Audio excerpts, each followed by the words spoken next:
And finally, in 1943, Frank Griffiths was forced to trek over the Pyrenees to escape the Nazis when his RAF plane crashed over France. Well, now, 80 years and 80 miles later, his great-grandson has followed in his footsteps. Rhys Williams has been to meet him.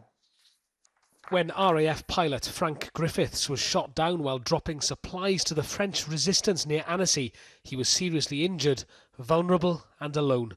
Traumatised by the loss of his crew and 5 French civilians, the squadron leader was rescued by a 14-year-old on a bicycle who delivered him to the local resistance. For people to take that risk and help him was really remarkable. What followed was a daring 3-month journey across Europe to Gibraltar, including a gruelling 80-mile hike over the Pyrenees under the cover of darkness.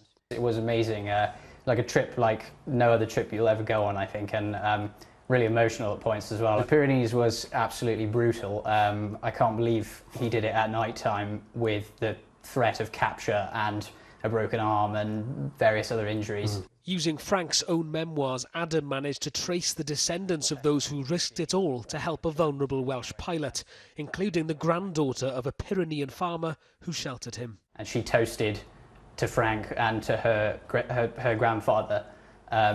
And there weren't many dry eyes around the table. My uncle was there, 55-year-old Welsh cattle farmer, and his eyes were streaming. It was a beautiful moment, yeah. Eventually, Griffiths made it to Gibraltar before flying home to his wife and newborn daughter. Really, the main takeaway is just how deeply this still affects people in France.